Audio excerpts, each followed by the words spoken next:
जय श्री कृष्ण। भगवत प्रेमियों, आज आपको इस वीडियो में श्रीमद् भगवत गीता जी का 5वां अध्याय सुनाने वाले हैं। इस अध्याय में 29 श्लोक हैं। इस अध्याय का नाम है कर्म संन्यास योग। तो भगवान कृष्ण ने इस अध्याय में अर्जुन को एक बहुत महत्वपूर्ण ज्ञान दिया है और आपसे निवेदन है कि वीडियो को पूरा देखें, लाइक करें, शेयर करें और हमारे इस YouTube चैनल को सब्सक्राइब जरूर कर लें। घंटी वाले बटन को ऑल कर लें ताकि हम आगे जब भी गीता जी का वीडियो अपलोड करें आप तक पहुंच जाए। और वैसे भी मैं एक अध्याय का वीडियो अपने YouTube चैनल पर रोज अपलोड करता हूं। जय श्री कृष्ण। उसके उपरांत अर्जुन ने पूछा, हे कृष्ण, आप कर्मों के संन्यास की और फिर निष्काम कर्म योग की प्रशंसा करते हैं, इसलिए इन दोनों में एक जो निश्चय किया हुआ कल्याण कारक होवे उसको मेरे लिए कहिए। इस प्रकार अर्जुन के पूछने पर श्री कृष्ण महाराज बोले। अर्जुन ने पूछा कि हे प्रभु, आपने दो कर्मों की एक योग बताए हैं, एक संन्यास योग, एक निष्काम कर्म योग। इसमें जो मेरे लिए उचित हो, मेरे लिए सरल हो और जिससे मेरा कल्याण हो वो मार्ग मुझे बताइए, वो योग बताइए। तो भगवान कृष्ण बता रहे हैं, आप सुने आगे भगवान कृष्ण ने क्या कहा। श्री कृष्ण महाराज बोले, हे अर्जुन, कर्मों का संन्यास अर्थात मन, इंद्रियों और शरीर द्वारा होने वाले संपूर्ण कर्मों में कर्तापन का त्याग और निष्काम कर्म योग अर्थात समद बुद्धि से भगवत अर्थ कर्म का करना, ये दोनों ही परम कल्याण के करने वाले हैं। परंतु उन दोनों में भी कर्मों के संन्यास से निष्काम कर्म योग साधन में सुगम होने से श्रेष्ठ है। यानी कि निष्काम कर्म योग श्रेष्ठ है। इसलिए मैं आपसे बार बार बोलता हूँ, कई वीडियो में बोला है कि आप जो भी कर्म करें निष्काम भाव से करें, सकाम भाव से ना करें। और लिखा है, इसलिए हे अर्जुन, जो पुरुष ना किसी से द्वेष करता है और ना किसी की आकांक्षा करता है, निष्काम कर्मयोगी सदा सन्यासी ही समझने योग्य है। जो निष्काम कर्मयोग करता है वो सन्यासी है, संत है, साधु है, भगवान का प्रिय भक्त है।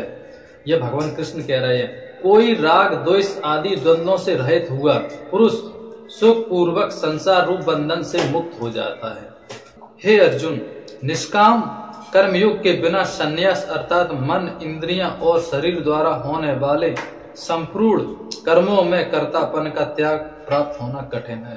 तो भगवत प्रेमियों, भगवान कृष्ण भी कह रहे हैं कि जब तक आप निष्काम भाव से कर्म नहीं करेंगे तब तक आप मन, इंद्रियां और शरीर द्वारा होने वाले संपूर्ण कर्मों में कर्तापन का त्याग प्राप्त होना कठिन है। इसलिए निष्काम भाव से कर्म करना ही श्रेष्ठ है।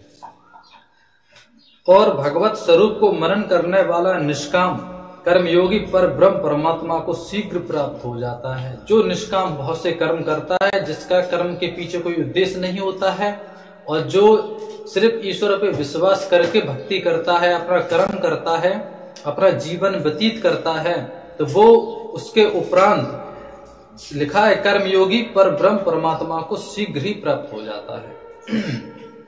बस में किया हुआ शरीर जिसके ऐसा जितेंद्रिय और विशुद्ध अंतकरण वाला एवं संपूर्ण प्राणियों के आत्म रूप परमात्मा में एक ही भाव हुआ निष्काम कर्म योगी कर्म करता हुआ भी लिपायमान नहीं होता। भगवान कृष्ण कह रहे हैं कि जो निष्काम भाव से कर्म करता है और जिसका शरीर बस में है और जिसने अपनी इंद्रियों को जीत लिया है, वो पुरुष कर्मयोगी कर्म करता हुआ भी लिपायमान नहीं होता, यानी कि वो कर्म बंधनों में नहीं बंधता। सीधा कह रहे हैं, हे अर्जुन, तत्व को जानने वाला सांख्य योगी तो देखता हुआ, सुनता हुआ, स्पर्श करता हुआ, सूंघता हुआ, भोजन करता हुआ, गमन करता हुआ, सोता हुआ, श्वास लेता हुआ, बोलता हुआ, त्यागता हुआ, ग्रहण करता हुआ तथा आंखों को खोलता और मीचता हुआ भी सब इंद्रियां अपने अपने अर्थों में बरत रही हैं, इस प्रकार समझता हुआ निस्संदेह ऐसा माने कि मैं कुछ भी नहीं करता हूं। परंतु हे अर्जुन, देवाभिमानियों द्वारा यह साधन होना कठिन है और निष्काम कर्म योग सुगम है, क्योंकि जो पुरुष सब कर्मों को परमात्मा में अर्पण करके और आसक्ति को त्याग कर कर्म करता है, वह पुरुष जल से कमल के पत्ते के सदृश पाप से लिपायमान नहीं होता है।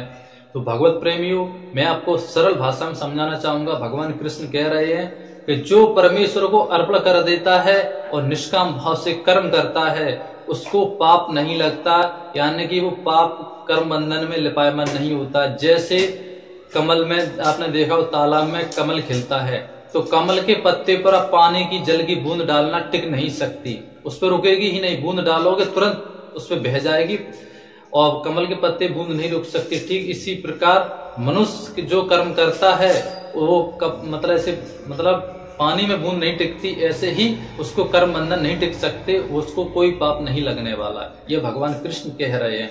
आगे क्या कह रहे हैं सुने। इसलिए निष्काम कर्म योगी ममत बुद्धि रहित केवल इंद्रियां, मन, बुद्धि और शरीर द्वारा भी आसक्ति को त्याग कर अंतकरण की शुद्धि के लिए कर्म करते हैं। इसी से निष्काम कर्म योगी कर्मों के फल को परमेश्वर को अर्पण करके भगवत प्राप्ति रूप शांति को प्राप्त होता है। भगवान कृष्ण का कहना है कि जो फल है परमेश्वर को अर्पण कर दे।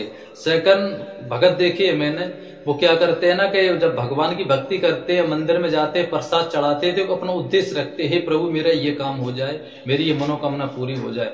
और भगवान ये कहते हैं कि जो फल की इच्छा ना करे, निष्काम भाव से भक्ति करे, सिर्फ भक्ति करता है, मेरा प्रसाद चढ़ाए, मेरा भोग लगाए निष्काम भाव से, तो जो उसकी इच्छाएं मनोकामना वो तो मैं पूर्ण कर ही देता हूं, बल्कि और भी अपनी इच्छा से उसको देता हूं। जो उसकी भविष्य में आवश्यकता पड़ेगी उसको मैं पहले ही प्रदान कर देता हूं, और उसे परम शांति भी प्राप्त होती है। और भगवान कह रहे हैं, और सकामी पुरुष फल में आसक्ति हुआ कामनाओं के द्वारा बनता है। वही बात आ गई है।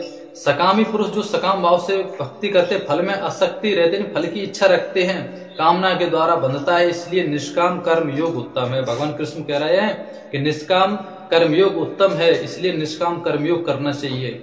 हे अर्जुन, बस में है अंतकरण जिसके ऐसा सांख्य योग का आचरण करने वाला पुरुष तो निस्संदेह न करता हुआ और न करवाता हुआ 9 द्वारों वाले शरीर रूप घर में सब कर्मों को मन से त्याग कर, अर्थात इंद्रियों के अर्थों में बरतती हैं, ऐसा मानता हुआ आनंद पूर्वक सच्चिदानंद घन परमात्मा के स्वरूप में स्थित रहता है।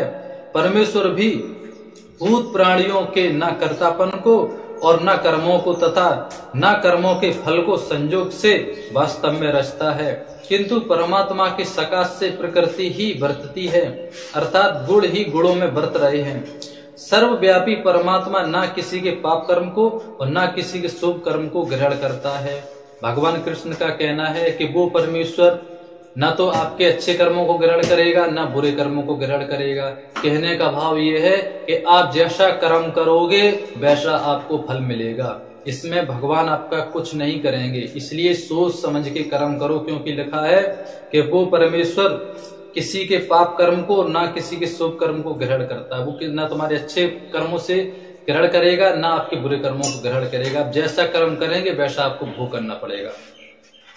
किंतु माया के द्वारा ज्ञान ढका हुआ है, इससे सब जीव मोहित हो रहे हैं। ये जो जो ज्ञान है वो इस संसार में मोह माया के चक्कर में ना दब चुका है, ढक गया है। इसलिए सब मनुष्य, जीव जंतु, पशु पक्षी जो भी हैं सब मोहित हो रहे हैं। परंतु जिनका वह अंतकरण अज्ञान आत्मज्ञान द्वारा नाश हो गया है, उनका वह ज्ञान सूर्य के सदस्य उस सच्चिदानंद घन परमात्मा को प्रकाशता, अर्थात परमात्मा के स्वरूप को साक्षात कराता है। और जिसका भगवान कह रहे हैं कि जिस मनुष्य का अज्ञान आत्मज्ञान द्वारा नाश हो गया है, जैसे अंधकार अंधेरा होता है ना, एक ज्ञान के प्रकाश मान लीजिए, ज्ञान का दीपक, उससे उजाला, जैसे दीपक से उजाला हो जाता है ना, अंधकार नष्ट हो जाता है। ठीक इसी प्रकार ज्ञान के उजाले से अज्ञान का अंधेरा जब समाप्त हो जाता है तो वो परमेश्वर के रूप को साक्षात कराता है। हे अर्जुन, तद्रूप है बुद्धि जिनकी तथा तद्रूप है मन जिनका, और उस सच्चिदानंद घन परमात्मा में है निरंतर एक ही भाव से स्थित जिनकी, ऐसे तत्परायण पुरुष ज्ञान के द्वारा पाप रहित हुए अपुनरावृत्ति को अर्थात परम गति को प्राप्त होते हैं।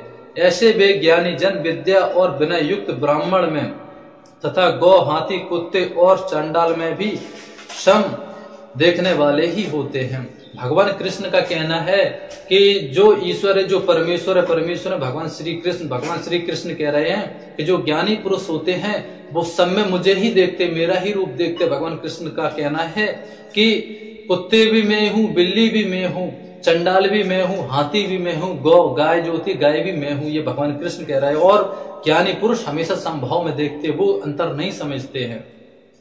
इसलिए जिनका मन समत्व भाव में स्थित है उनके द्वारा इस जीवित अवस्था में ही संपूर्ण संसार जीत लिया गया है, अर्थात वे जीते हुए भी संसार से मुक्त हैं, क्योंकि सच्चिदानंद घन परमात्मा निर्दोष और सम है। इससे वे सच्चिदानंद घन परमात्मा में ही स्थित हैं।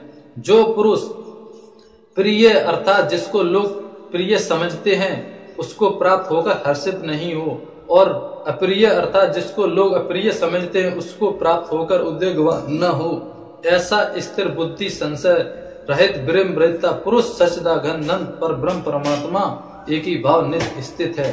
भगवान कृष्ण का कहना है कि जिस वस्तु से, किसी मनुष्य से आपका प्रेम है, यदि वो आपको मिल जाए तो आप हर्ष खुशी ना मनाएं, और यदि कोई आपका मनुष्य जो से मतलब आपका नहीं है और वो आपसे दूर है, या आप उसे पसंद नहीं करते, या आपका उससे मतलब नहीं है, यदि वो आपके पास आ जाता है तो आप उससे उद्वेगवान यानी कि उससे आप नफरत न करें, ईर्ष्या न रखें। यह भगवान कृष्ण का कहना है। ऐसे ही भक्त ब्रह्मवेत्ता यानी कि ब्रह्म ज्ञानी होते हैं। सच्चिदानंद पर ब्रह्म परमात्मा में एक ही वह नित्य स्थित है। बाहर के विषयों में अर्थात सांसारिक भोगों में आसक्ति रहित अंतकरण वाला पुरुष अंतकरण में जो भगवत ध्यान जनित आनंद है उसको प्राप्त होता है। भगवान कृष्ण कह रहे हैं ऐसे भक्तों को, ऐसे पुरुषों को भगवत प्राप्ति का जो आनंद है उनको मिलता है, उस आनंद को प्राप्त हो जाते हैं। वो कहना है और वह पुरुष सच्चिदानंद घन पर ब्रह्म परमात्मा रूप योग में एक ही भाव से स्थित हुआ अच्छे आनंद को अनुभव करता है। जो यह इंद्रियां तथा विषयों के संयोग से उत्पन्न होने वाले सब भोग हैं, वे यद्यपि विषय पुरुषों को सुख रूप भासते हैं तो भी निसंदेह दुख के ही हेतु हैं और आदि अंत वाले अर्थात अनित्य हैं। इसलिए हे अर्जुन, बुद्धिमान विवेकीय पुरुष उनमें नहीं रमता। जो ज्ञानी होते हैं, जो भगवत ज्ञान प्राप्त करते हैं, ऐसे पुरुष जो सांसारिक भोग विलासों में, सांसारिक आनंद में नहीं फंसते हैं। और लिखा है कि जो मनुष्य शरीर के नाश होने से पहले ही काम क्रोध से उत्पन्न हुए वेग को सहन करने में समर्थ है, अर्थात काम क्रोध को जिसने सदा के लिए जीत लिया है वह मनुष्य इस लोक में योगी है। भगवान कृष्ण का कहना है कि जिस मनुष्य ने काम क्रोध को जीत लिया है, अर्थात क्रोध को सहन करने में, जैसे किसी ने आपसे कोई गलत शब्द कहा, कोई ऐसे शब्द बोले जिससे आपको बहुत बुरा लगा, आपको गुस्सा आई और आपने गुस्सा को सहन कर लिया, आपके अंदर कभी वासना जागी, किसी पराई बहन बेटी को देखकर काम वासना जागती है, आपने उस काम वासना को अपने अंदर सहन कर लिया, यानी कि अपने बस में कर लिया और आप पे कोई असर नहीं पड़ा, तो ऐसा मनुष्य इस लोक में योगी है, वो एक संत है और वही सुखी है। ऐसा ही मनुष्य सुखी जिसने काम क्रोध को जीत लिया है, वो बहुत सुखी है, उससे परम आनंद है। लोग कहते हैं ना, मैं बहुत, मेरे पास पैसा है, मेरे पास परिवार है, मेरा अच्छा बिजनेस है, गाड़ी है, सब कुछ है, अच्छा मकान है, बंगला है, फिर भी मैं दुखी हूँ। उनका कारण यही है, पहला क्रोध, दूसरी काम वासना। जो मनुष्य क्रोध को और काम वासना को जिसने सहन कर लेता है, जिसने जीत लिया है, वही सुखी है, वही मनुष्य लोक में योगी है। और भगवान कृष्ण कह रहे हैं कि जो पुरुष निश्चय करके अंतरात्मा में ही सुख वाला है और आत्मा में ही आराम वाला है तथा जो आत्मा में ही ज्ञान वाला है, ऐसा वह सच्चिदानंद घन पर ब्रह्म परमात्मा के साथ एक ही भाव हुआ सांख्य योगी शांत पर ब्रह्म परमात्मा को प्राप्त होता है। भगवान कृष्ण का कहना है कि ऐसा मनुष्य सीधे परमेश्वर को प्राप्त होता है, परम शांति को प्राप्त होता है। नाश हो गए सब पाप जिनके तथा ज्ञान करके निवृत्त हो गया संशय जिनका और संपूर्ण भूत प्राणियों के हित में है रति जिनकी एकाग्र हुआ है भगवान के ध्यान में चित्त जिनका, ऐसे ब्रह्मवेत्ता पुरुष परम शांति को प्राप्त होते हैं। भगवत प्रेमियों, भगवान कृष्ण कह रहे हैं कि जिसका मन शांत हो गया है और जिसका मोह माया से मतलब मन हट चुका है, उसे संसार से कोई मतलब नहीं है, और जिसने संपूर्ण हित में रति जिनकी एकाग्र कर लिया प्रभु में मतलब ध्यान जिसने, ऐसा पुरुष, ऐसा मनुष्य, ऐसा भगत परम शांति को प्राप्त होता है। काम क्रोध से रहित जीते हुए चित्त वाले पर ब्रह्म परमात्मा का साक्षात्कार किए हुए ज्ञानी पुरुषों के लिए सब ओर से शांत पर ब्रह्म परमात्मा ही प्राप्त है। हे अर्जुन, बाहर के विषय भोगों को न चिंतन करता हुआ बाहर ही त्याग कर और नेत्रों की दृष्टि को भ्रुकुटी के बीच में स्थित करके तथा नासिका में विचरने वाले प्राण और अपान वायु को सम करके जीते हुए है इंद्रिय, मन और बुद्धि जिसकी, ऐसा जो मोक्ष परायण मुनि इच्छा, भय और क्रोध से रहित है, वह सदा मुक्त ही है। भगवान कृष्ण का कहना है कि जिसने बाहर से मतलब विषय वासना को त्याग दिया है, मोह माया को त्याग दिया है, ऐसा पुरुष चिंतन नहीं ना करे, चिंतन को भी त्याग दिया। कुछ ऐसे होते हैं ना, ऊपर से तो मतलब संत बन गए, भगवा धारण कर लिया, और अंदर से विषय वासना जाग रही है, कुछ कह दिया तो क्रोध उत्पन्न हो जाता है, एकदम आग बबूला हो जाते हैं, ठीक है। और ये बाहर है, जिसने अंदर से भी त्याग दिया है, त्याग कर और नेत्रों के बीच जो अपनी भ्रुकुटी होती है ना, यहाँ ईश्वर का ध्यान करके ध्यान करता है ऐसा। और अपान वायु जो अपना जो ये सांस होती है ना, उसको समरोक के बराबर मतलब धीमी गति में, ज्यादा तेज न ज्यादा स्लो, धीमी गति में मतलब आराम से भगवान का जो ध्यान करता है, और जीती हुई इंद्रिय, मन और बुद्धि जिसकी, ऐसा जो मोक्ष परायण मुनि इच्छा, जिसने भय और क्रोध को रहित है, मतलब ना उसे क्रोध आता है, ना उसे किसी प्रकार का कोई डर भय लगता है, उसे कोई डर नहीं है, वह सदा मुक्ति है, वो तो पहले से ही मुक्त है। हे अर्जुन, मेरा भक्त मेरे को यज्ञ और तपो का भोगने वाला और संपूर्ण लोगों का ईश्वर का भी ईश्वर तथा संपूर्ण भूत प्राणियों का सोद अर्थात स्वार्थ हित रहित प्रेमी, ऐसा तत्व से जानकर शांति को प्राप्त होता है। भगवान कृष्ण कह रहे हैं, जो मेरे भक्त होते हैं वो यज्ञ और तपो का भोगने वाला और संपूर्ण लोगों का ईश्वर का भी ईश्वर तथा संपूर्ण भूत प्राणियों का स्वाद, यानी कि वो मुझे सभी ईश्वर का ईश्वर मानते हैं। जितने भी देवता है सब, भगवान ने कहा है कि मैं सब देवताओं का, सब ईश्वरों का भी ईश्वर मैं हूँ, और मैं ही सृष्टि को रचने वाला, श्रृंगार करने वाला और पालने वाला भी मैं हूँ। भगवान कृष्ण ने कहा है, जो ऐसा मुझे मानता है वो ऐसा तत्व से जानकर शांति को प्राप्त होता है, और सच्चिदानंद घन पूर्ण परिपूर्ण शांत ब्रह्म के सिवा उसकी दृष्टि में और कुछ भी नहीं रहता, केवल वासुदेव ही वासुदेव रह जाता है। जय श्री कृष्ण। तो भगवत प्रेमियों, मैंने आपको गीता अध्याय 5वां का अर्थ बताया। ये गीता जी का 5वां अध्याय था और इसमें 29 श्लोक है। ये अध्याय आज पूर्ण हुआ, कल आपको हम 6ठा अध्याय सुनाएंगे। जय श्री कृष्ण।